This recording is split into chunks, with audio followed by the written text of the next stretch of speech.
Okay, so there's Gauss. Gauss was a brilliant mathematician. Gauss's law was a mathematical result that could easily be applied to physics. Brilliant mathematician. He was doing advanced math in his early teens, even in grade school. There's the famous story, it's called the Little Gauss story.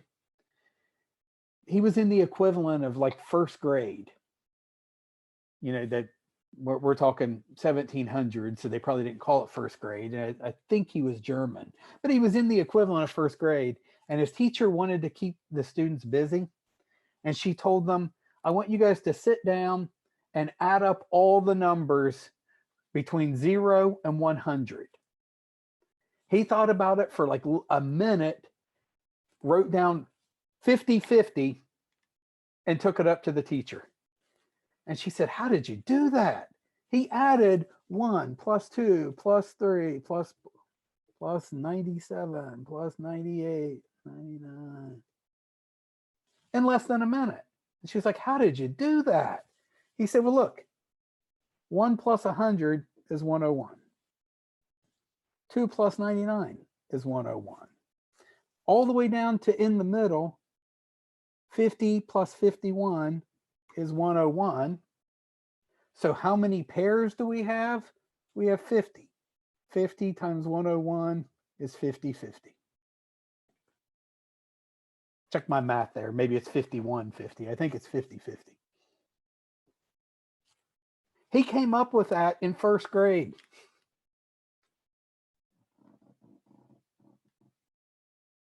Anyways, he also came up with Gauss's law. Your book does a great presentation on this. I highly recommend you go through, read the book, look at all of these examples. They have some extra videos in here you can watch. Look at this video. I highly recommend you go in and watch those. Okay. Gauss's law says that the flux through a surface, I'm going to write this out. If you have a closed, simple, orientable surface, that the flux, which is the surface integral E dot ds, that's a surface integral, is equal to the charge enclosed over epsilon naught. So we could use Gauss's law right now to find the flux. Here, let's do this.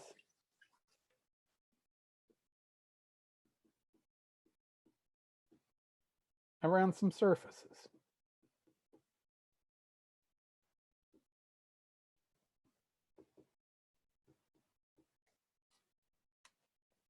So let's say, imagine these are not just loops. I mean, I'm trying to draw 3D here. This is an entire surface. Let's call that surface 1, surface 2, and then out here, surface 3. If I wanted to find the total flux, all of the electric field that flows through surface 2 here,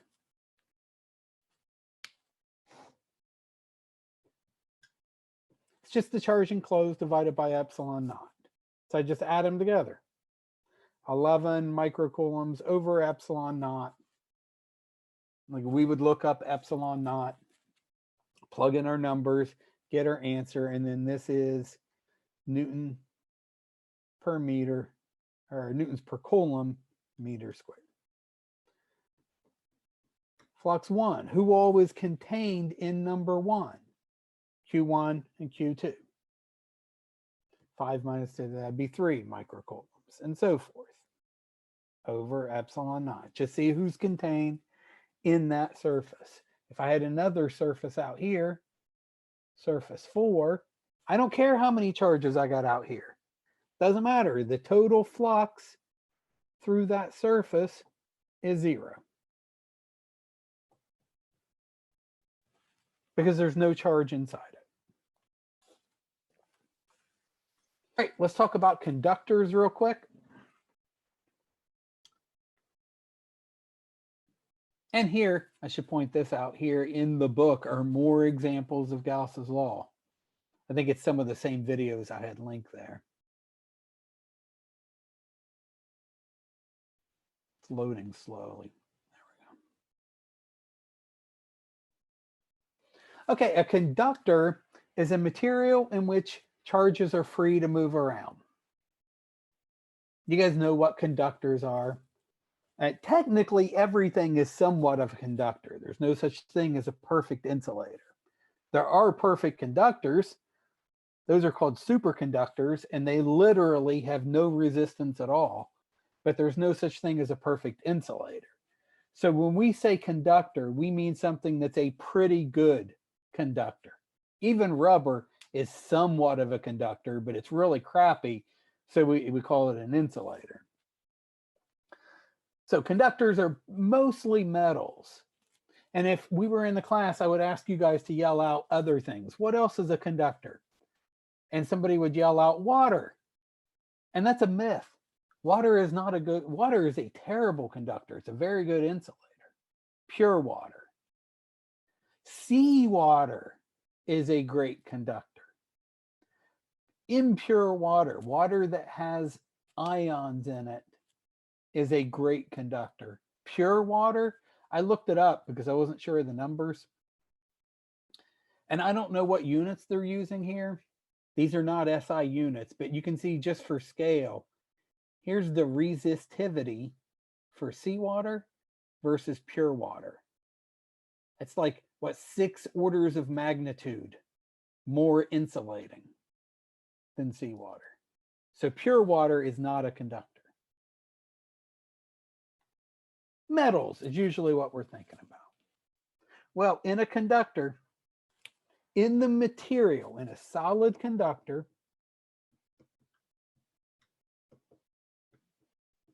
this is going to be a test question. You're going to have a lot of theory questions on conductors, conceptual questions. In a solid conductor, E equals 0, the vector 0, in the material. In the electrostatic case, I should put that disclaimer.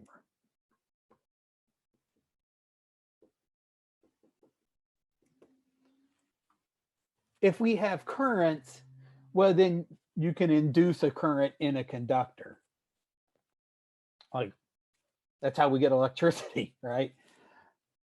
But in an electrostatic case, when nothing's moving around, then inside the conductor, inside the material itself, E will always equal 0. And what that means is you got a conductor here. This is some conducting material. I bring a charge over nearby it. It's not going to happen instantly. When we say this, we don't mean instantly. As I bring this charge over, if this is a positive charge, electrons are free to move around. So those electrons want to come over and get close to this guy. They're going to bunch up over here, leaving a positive charge on the other side.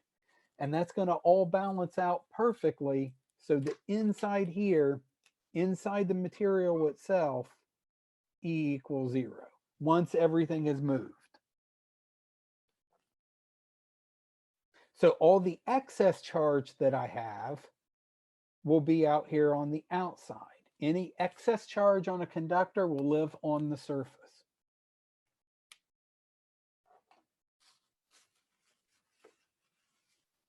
So conductors are a great way to shield the outside world from the inside world. We'll talk about that in a minute. Now, what if we learned earlier about charging by induction? Those were videos from like week 3. So I've got some conducting sphere here. I grab my cat and rub it, get a whole bunch of excess electrons on me. I've got this thing grounded. I come over, I put some negative charges on here because I've literally stuck them on, and some positive charges were free to run in and make up for that. And then I remove it. and I leave a net excess negative charge on there. I've charged it by induction. There is a net charge on the conductor. Well, all that net charge is going to live outside on the surface. It won't penetrate down inside. And we can prove that because the electric field inside a conductor will always be zero. If the electric field is zero, then inside the material, any Gaussian surface we draw must have the electric field equal zero on all points. Since that works for every Gaussian surface, the flux through that field will be zero, which means the charge enclosed is zero. So as long as your Gaussian surface lives inside the material, no charge can live inside it. What if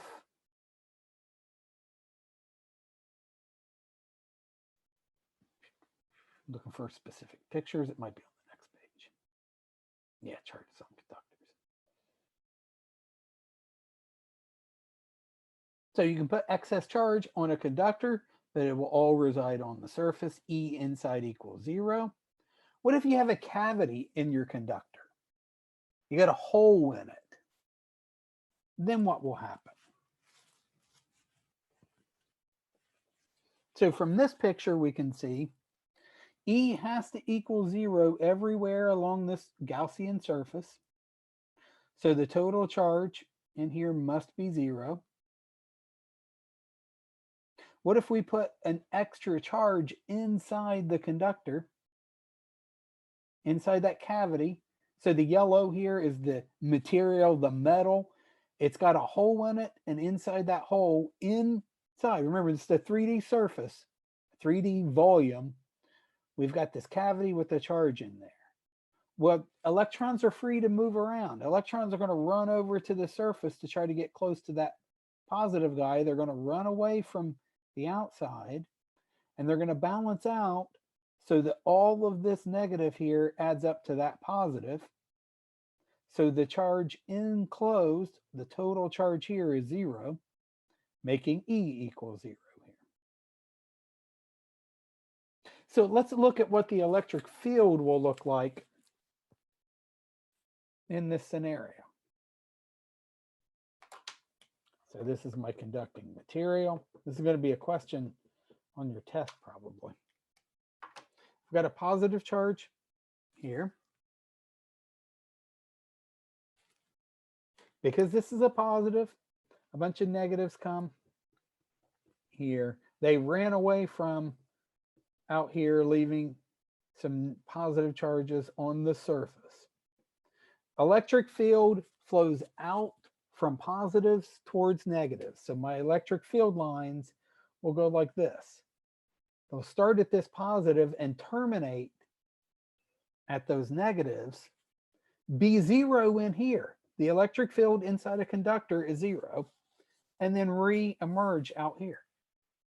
So if you look at this from the outside, it looks like the electric field is flowing out from this charge, disappears from the universe, and then re-emerges here. So the outside world, me, I can see that charge. I can see the electric field from that charge. I know it's there. So I can see what's going on inside that cavity, or at least I can see the effects of it, even though the electric field lines do not penetrate this region here. What if it were the opposite scenario? What if I have a positive charge here? Here's my material. Here's my conducting material. Then all those positive charges, or sorry, all these negative charges will come over here to try to get close to that guy, leaving some positives here. We will not have the same effect here. A person in here will not be able to see the effect of that guy. There won't be any negatives and positives here. Well, let me think about this for a minute. We won't see an electric field in here. E inside here is still 0. That means the universe knows the difference between those two scenarios. The universe knows the difference between inside and outside. We get different effects. Now you could use this, say you got your laptop here and you want to keep it away from charges, from big electric fields. All you have to do is surround yourself with conducting material, and then your laptop here is safe from the giant electric field this guy might be creating. That's called a Faraday cage.